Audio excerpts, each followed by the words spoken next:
నమస్తే. ఇప్పుడు ఎలా అయిపోయిందంటే చాలామందికి పిల్లలు పుట్టలేరు. ఆ పిల్లలు పుట్టకపోయేసరికి వాళ్ళు ఎన్నో ట్రీట్మెంట్‌లు తీసుకుంటున్నారు. అయితే అసలు ఇట్లా ఎందుకైతుంది? స్పెషల్లీ ఒకవేళ ఫీమేల్స్‌లో ప్రాబ్లమ్ ఉంటే. ఫీమేల్స్‌లో ప్రాబ్లమ్ ఉంటే ఇట్లా అవ్వడానికి ఎందుకు కారణాలు, ఏం కారణాలున్నాయి? అవి డిస్కస్ చేద్దాం. ఒకటి మీరు గమనించండి. ఒక 20 ఇయర్స్ బ్యాక్ పోండి మీరు. 20 ఇయర్స్ బ్యాక్ పోతే మీకు ఏం కనిపిస్తదంటే ఫీమేల్స్ జనరల్లీ డిగ్రీ కంప్లీట్ అయినాక 21, 22 ఆ ఏజ్‌లో పెళ్ళిళ్ళు చేసుకుంటుండే. ఆ ఏజ్‌లో పెళ్ళిళ్ళు చేసుకున్న తర్వాత వాళ్ళకు ఒక 1, 2 ఇయర్స్‌లో పిల్లలు పుడుతుండే. కానీ ఇప్పుడు ఏమైంది? ఇప్పుడు ఫీమేల్స్ కానీ, మేల్స్ కానీ, ఫీమేల్స్ అయితే 28, 29, 30 తర్వాత పెళ్ళిళ్ళు చేస్తున్నారు. మేల్స్ ఏమో 32, 33, 35 ఆ ఏజ్‌లో పెళ్ళిళ్ళు చేసుకుంటున్నారు. ఏమన్నా అంటే పెద్దవాళ్ళు అంటారు కదా, అరే ఏంది ఇన్ని రోజులు ఎందుకు పోస్ట్‌పోన్ చేసుకుంటున్నావు, పెళ్ళిళ్ళు చేసుకో అది ఇది అనేసి. వాళ్ళు ఏమంటారు, అరే లేదు నేను ఫస్ట్ సెటిల్ అవుతా మంచిగా, ఫైనాన్షియల్లీ సెక్యూర్ అయిన తర్వాత నేను పెళ్ళి చేసుకుంటా అనేసి అంటారు. అయితే ఏందంటే ఇప్పుడు అమ్మాయిల్లో వాళ్ళు 30లో పెళ్ళి చేసుకున్నారు అనుకో, మళ్ళీ ఇప్పుడు ఏం చేస్తారు, పెళ్ళి తర్వాత ఒక 1, 2 ఇయర్స్ మేము ప్లాన్ చేయం బేబీ, దాని తర్వాత ప్లాన్ చేసుకుంటాం అంటారు. దాని తర్వాత ఏమవుతుంది? తర్వాత ఏమో వాళ్ళ ప్రెగ్నెన్సీలో ప్రాబ్లం అవుతుంది. ఎందుకు? ఇప్పుడు చూడండి, బెస్ట్ ఏజ్ ఫర్ ఫర్టిలిటీ అంటే బెస్ట్ ఏజ్, ఏం ప్రాబ్లం లేకుండా ప్రెగ్నెన్సీ రావాలంటే 20-25. అదే ఏజ్లో మనం పిల్లల కోసం ట్రై చేస్తే మనకి ఈజీగా పిల్లలు పుడతారు. యాజ్ ఏజ్ ప్రోగ్రెసెస్ అట్లా డిఫికల్ట్ అయిపోతుంటాయి. అయితే 33, 34కి ప్లాన్ చేయడం స్టార్ట్ చేస్తే ఎన్నోసార్లు వాళ్ళకి ప్రెగ్నెన్సీలో ప్రాబ్లం అవుతుంది. ఎందుకు? అప్పటికి ఏదో రోగం వస్తుంది. థైరాయిడ్ ప్రాబ్లం కానీ, షుగర్ వ్యాధి కానీ, పీసీఓడి కానీ, లేదంటే చిన్న చిన్న ఫైబ్రాయిడ్స్ వస్తాయి, హార్మోనల్ ఇంబ్యాలెన్సెస్ అవుతాయి. అయితే ఈ రోగాల వల్ల వాళ్ళ ప్రెగ్నెన్సీలో ప్రాబ్లం అవుతుంది. వీటిని సెకండరీ కాజెస్ ఆఫ్ ఇన్ఫర్టిలిటీ అంటారు. అంటే ఏమైనా వేరే ప్రాబ్లం ఉంది అంటే మన ఫీమేల్ రిప్రొడక్టివ్ సిస్టమ్ ఏదైతే ఫీమేల్స్లో ఉంటుంది దాంట్లో ప్రాబ్లం లేకుండా, ఇప్పుడు బీపీ కానీ షుగర్ కానీ ఉంది, దానివల్ల అవుతుందంటే ఇన్ఫర్టిలిటీ, అది సెకండరీ కాజ్ లాగా ట్రీట్ చేస్తారు. అయితే ఇప్పుడైతే మనకు తెలిసింది బీపీ కానీ షుగర్ కానీ ఇంత ఎర్లీ ఏజెస్లో వస్తున్నాయి, దానివల్ల కూడా ఇన్ఫర్టిలిటీ వస్తుందనేసి. ఇంకోటి ప్రైమరీ కాజెస్ ఉంటుంది. ఇప్పుడు చూడండి, పీరియడ్ వస్తుంది కదా ఫీమేల్స్కి ఎవ్రీ మంత్. ఒకవేళ ప్రెగ్నెన్సీ కన్ఫర్మ్ అవ్వకపోతే ఆటోమేటికలీ పీరియడ్ వచ్చేస్తుంది. ఎందుకంటే ఓవరీస్ ఉంటాయి ఫీమేల్స్కి. మేల్స్కి టెస్టిస్ ఉంటాయి కదా, ఫీమేల్స్కి ఓవరీస్ ఉంటాయి. అది ఎవ్రీ మంత్ ఒక గుడ్డు రిలీజ్ చేస్తుంది. దాన్ని ఎగ్ కానీ ఓవం కానీ అంటారు. అది రిలీజ్ చేస్తే స్పర్మ్ దాంతో ఫర్టిలైజ్ అవుతే అది యూట్రస్లో ఇంప్లాంట్ అవుతుంది. కానీ అది ఇంప్లాంట్ అవ్వకపోతే ఏమవుతుంది? బై ఛాన్స్ ప్రెగ్నెన్సీ రాలేదు అంటే ఆటోమేటికలీ పీరియడ్ వచ్చేస్తుంది. ఏదైతే బ్లడ్ వస్తుంది కదా పీరియడ్లో, అది యాక్చువల్లీ ఏం బ్లడ్ అంటే మొత్తం నెల మదర్హుడ్కి బిల్డ్ అవుతుంది వాల్. అంటే బ్లడ్ సెల్స్ ఉంటాయి కదా, అన్నీ యూట్రస్ని మీద డిపాజిట్ అయ్యి యూట్రస్ని జర థిక్ చేస్తాయి. ఎందుకంటే 9 months ఒక బేబీని మోయాలి కదా. సో ఆ వెయిట్ బేరింగ్ కెపాసిటీ పెంచడానికి ఆ బ్లడ్ ఏమో సెల్స్ ఫామ్ అవుతాయి. ఒకవేళ ప్రెగ్నెన్సీ రాలేదంటే అది ఆటోమేటిక్ బయటికి వచ్చేస్తుంది, మళ్ళీ fresh blood cells 1 month form అవుతాయి. కానీ ఇప్పుడు పీసీఓడి అయిందనుకోండి, పీసీఓడి అయితే ఎన్నోసార్లు ఏమవుతుందంటే ఈ ఎగ్ రిలీజ్ అవుతుంది కదా, అది సరిగా రిలీజ్ కాదు.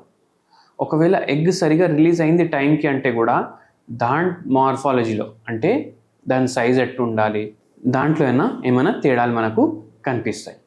సో ఆ రీజన్ వల్ల కూడా పిల్లలు పుట్టకుండా అవుతుంది. మళ్ళీ ఫైబ్రాయిడ్స్ అవ్వడం యూట్రస్లో, దానివల్ల అవుతుంది.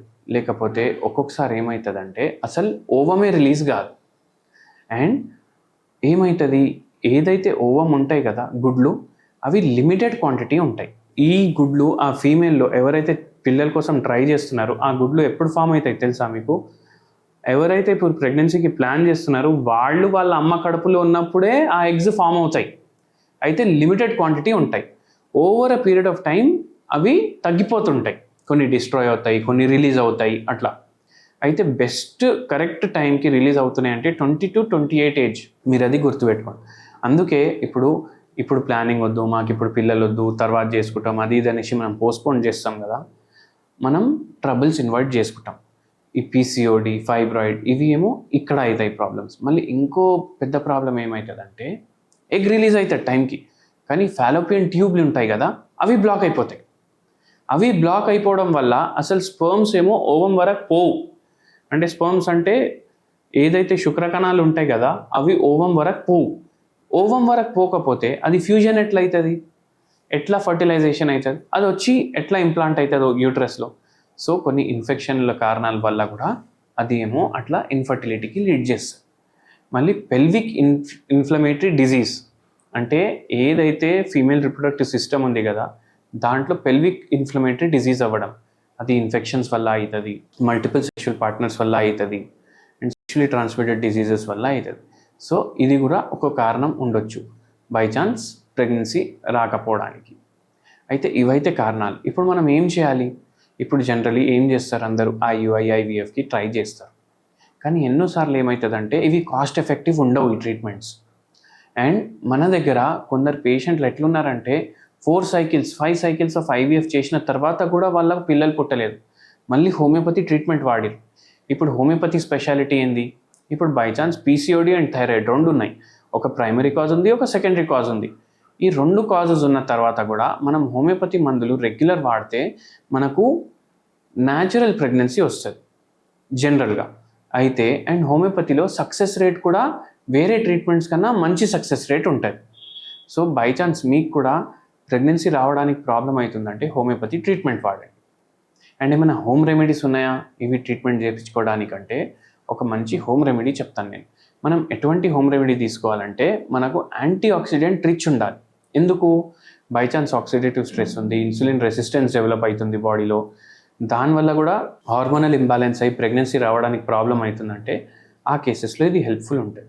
ఏం లేదు, పసుపు కొమ్మలు ఉంటాయి కదా, ఇంత చిన్న కొమ్మ తీసుకోండి, కొన్ని తులసి ఆకులు యాడ్ చేసుకోండి ఒక చిన్న బౌల్లో. దాంట్లో మీరు ఒకటి ఎల్లిపాయ వేయండి, ఈ 3 బాగా దంచుకోండి. ఈ 3 బాగా దంచుకున్న తర్వాత మీరు బాయిలింగ్ వాటర్లో వేయండి. బాయిలింగ్ వాటర్లో వేసి ఇది బాయిల్ చేసి ఇది ఫిల్టర్ చేసి మీరు తాగండి. ఇది మన PCODలో బెనిఫిషియల్ ఉంటుంది, థైరాయిడ్ ప్రాబ్లమ్స్లో బెనిఫిషియల్ ఉంటుంది, ప్రెగ్నెన్సీ రావకపోవడం అట్లా అవుతుంది ఏమైనా హార్మోనల్ ఇంబ్యాలెన్స్ వల్ల అంటే దాంట్లో కూడా బెనిఫిషియల్ ఉంటుంది, హెల్ప్ చేస్తుంది అన్నమాట.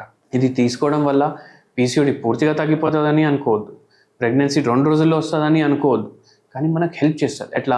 హార్మోనల్ ఇంబ్యాలెన్స్ని సెట్ చేస్తుంది. బై ఛాన్స్ పేషెంట్ డయాబెటిక్ ఉన్నాడు, కొంచెం హెల్ప్ చేస్తుంది ఇన్సులిన్ రెసిస్టెన్స్ తగ్గించడానికి, ఆక్సిడేటివ్ స్ట్రెస్ తగ్గించడానికి. సో ఈ వీడియో వేరే వాళ్ళతో కూడా షేర్ చేయండి. అండ్ చూడండి, వెయిట్ పెరగకుండా చూసుకోండి, ఎందుకంటే వెయిట్ కూడా ఎక్కువ ఉంటే ప్రెగ్నెన్సీలో ప్రాబ్లం అవుతుంది. అండ్ ఫిజికల్ యాక్టివిటీ మంచిగా ఉండేటట్టు, మెటబాలిజం మంచిగా ఉండేటట్టు చూసుకోండి. Thank you.